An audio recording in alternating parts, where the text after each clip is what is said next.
The apartment was small, but it was hers. Sunlight streamed through the windows, illuminating the dust motes dancing in the air. Sarah smiled, unpacking boxes and envisioning a fresh start. The city noises outside were muffled, replaced by the comforting sounds of her own making. This new apartment, with its creaky floorboards and the scent of old books clinging to the air, feels like a sanctuary. This is a place where I can rebuild my life, away from the shadows of the past. As the sun dipped below the horizon, casting long shadows across the room, Sarah made herself a simple meal. She ate slowly, savoring the silence and the feeling of accomplishment that came with transforming an empty space into a home. The city outside her window twinkled with a million lights, a stark contrast to the tranquility of her small apartment. Maybe, just maybe, I can be happy here. She spent the rest of the evening unpacking, each item placed with care. Her books, her treasures, her life slowly filled the empty shelves and surfaces. The rhythmic hum of the city lulled her into a sense of security. The shrill ring of the phone jolted Sarah awake. Her heart pounded in her chest, disoriented by the sudden intrusion into her peaceful sleep. She fumbled for the receiver, her voice thick with sleep. Hello? The only response was a heavy silence, punctuated by the sound of her own ragged breathing. Hello? She repeated, her voice edged with a hint of annoyance. Still, there was no reply. Just an eerie silence that seemed to amplify the stillness of the night. Frowning, Sarah hung up the phone, attributing the call to a wrong number. She tried to shake off the unsettling feeling that crawled up her spine. The silence of her apartment, once a source of comfort, now felt oppressive, as if the very walls were closing in on her. Every creak of the floorboards, every sigh of the wind against the window pane sent a shiver down her spine. The phone rang again. This time, Sarah sat bolt upright in bed, her heart hammering against her ribs. The clock on her nightstand glowed ominously, its digital display mocking her with the late hour. It was almost midnight. She stared at the phone, her hand hovering over the receiver, a strange mix of fear and curiosity battling within her. Taking a deep breath, she answered the phone. Hello? Her voice trembled, betraying her growing fear. A low, distorted voice chuckled on the other end of the line. I'm watching you.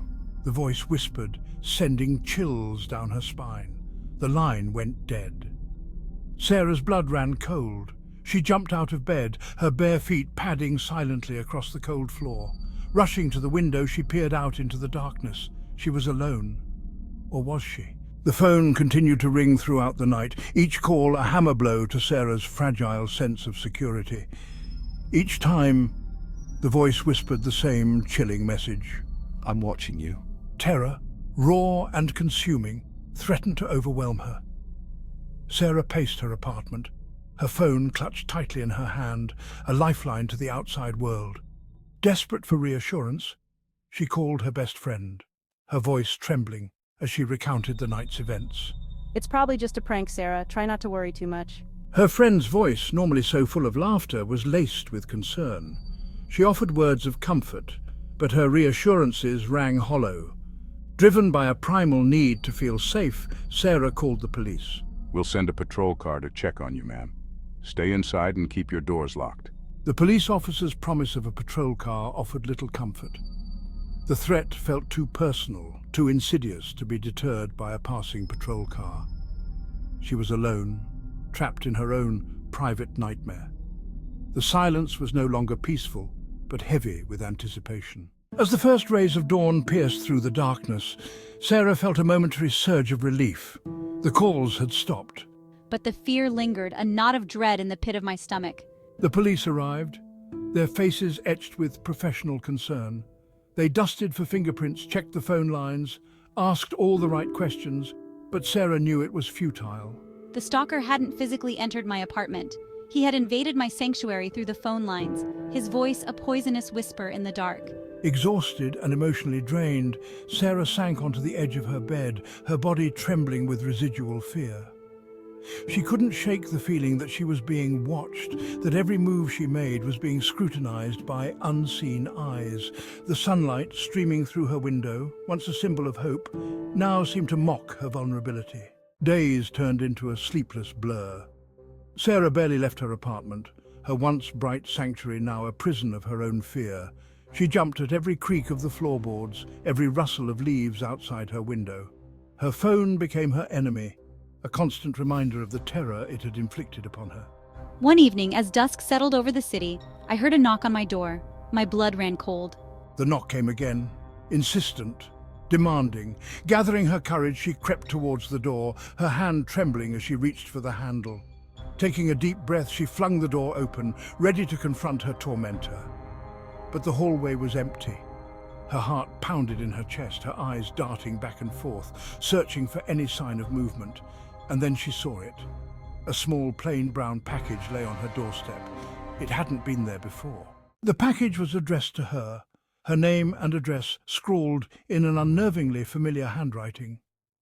Sarah's breath hitched in her throat. Her fingers trembled as she picked up the package, its weight surprisingly heavy.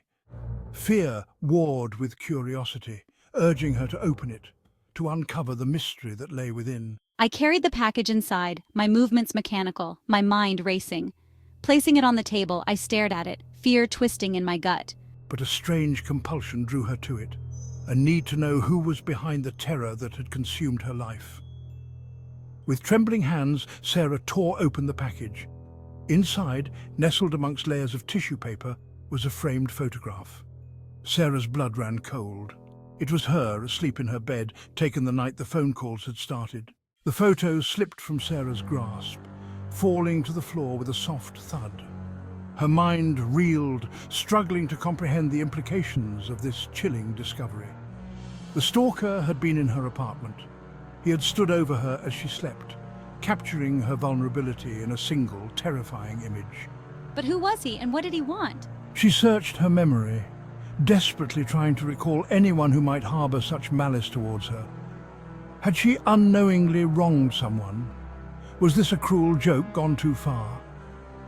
The questions swirled in her mind, each one more unsettling than the last. The phone rang, the shrill sound piercing the silence like a scream. I flinched, my heart pounding in my chest. The phone continued to ring, each ring a mocking reminder of her terror.